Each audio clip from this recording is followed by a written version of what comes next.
बिस्मिल्लाहिर्रहमानिर्रहीम अस्सलामुअलैकुम रहमतुल्लाह। इमरान खान ने केपी और पंजाब असम्बली दोनों तोड़ दी हैं, दोनों फारग हो गई हैं और दोनों ख़त्म हो गई हैं। अब बाकायदा तौर पर इनके ऊपर दोनों की गवर्नर ने दस्तखत करके असम्बलियाँ तोड़ दी, तहलील कर दी, फारग कर दी है।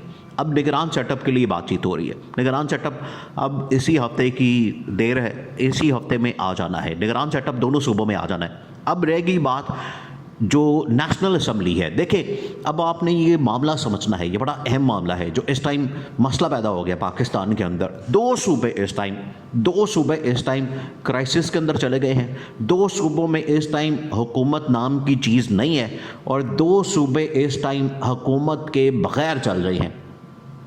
पिछले एक हफ्ते से दोनों सूबों में कोई हुकूमत नहीं है, हुकूमत के बगैर।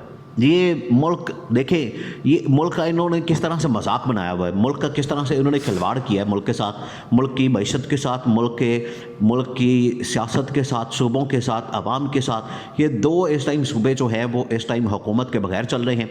और अब आई है बारी नेशनल असम्बली की। देखें, जनरल आसिम मुनीर इस टाइम एक एक चीज़ को फॉलो कर रहे हैं। सबसे पहले तो आपने इस्टेब्लिशमेंट को समझना है कि इस्टेब्लिशमेंट क्या सोच रही है। फिर आपको समझ आएगी कि जो इस टाइम पीडीएम हुकूमत वो क्या चाल चल रही है और इमरान खान किस तरह से इसको डील कर रहा है। पहले आपने इस्टेब्लिशमेंट की सोच को समझना है। इस्टेब्लिशमेंट असल में इस टाइम ये सोच रही है कि जो जनरल बाजवा की जो बाकियात हैं या जनरल बाजवा की जो टीम है, एक तो उसको फारग करना, दूसरा ये कि इमरान खान को अब हमने लेवल प्लेइंग फील्ड देनी है और जिस तरीके से जनरल बाजवा इमरान खान को माइनस करने पर तुला हुआ था या इमरान खान को माइनस करना चाहता था, अब वो हमने प्लान नहीं करना। अब इमरान खान भी मैदान के अंदर है। पीडीएम के जितने लोग हैं, शहबाज शरीफ, नवाज़ शरीफ, मरियम नवाज़, आसिफ जरदारी। नवाज़ शरीफ अगर पाकिस्तान आ जाता है तो वेल एंड गुड, ठीक है, आ जाए और आके यहाँ पर अपने केसेस का सामना करे। ये नहीं होगा कि अब नवाज़ शरीफ को कोई डील मिले, एनआरओ मिले या उसको केसेस में कोई रिलीफ मिले, ये नहीं हो सकता।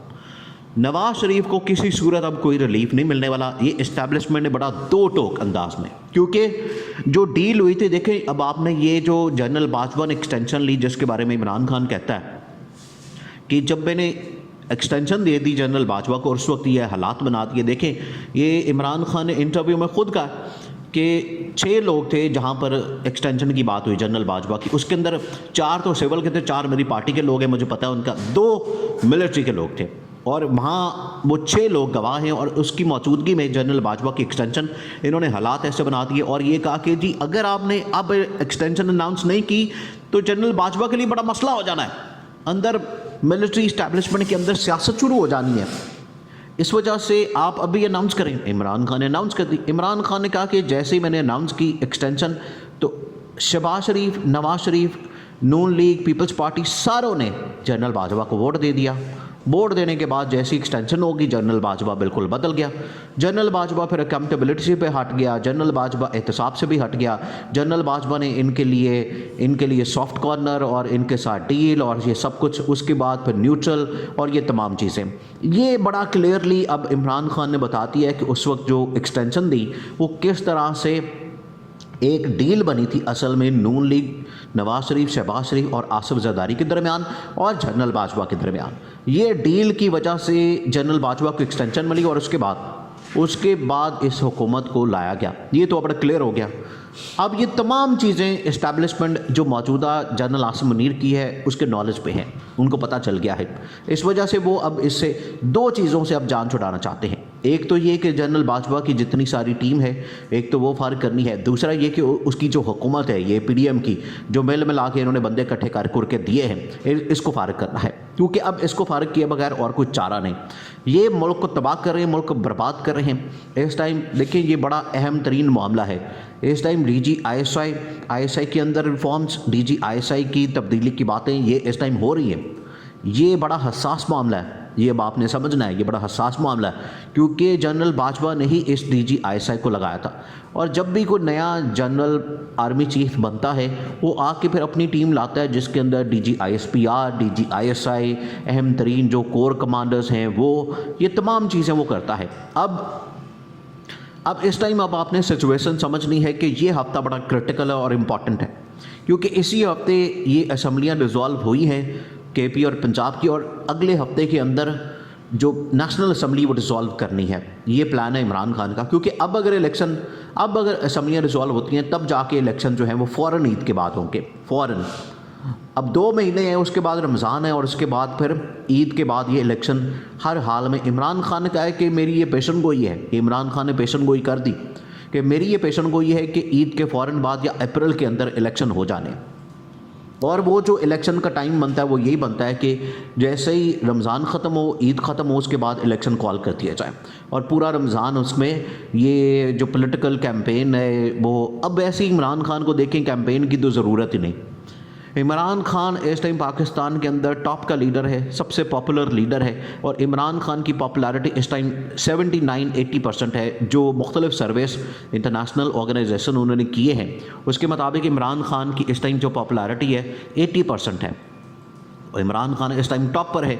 इमरान खान को अब कोई नहीं माइनस कर सकता, ना पब्लिक। फिर आप पब्लिक को माइनस, पब्लिक का फैसला आप माने, और पब्लिक जिसको माइनस करेगी वो माइनस होगा, पब्लिक जिसको प्लस करेगी वो प्लस होगा।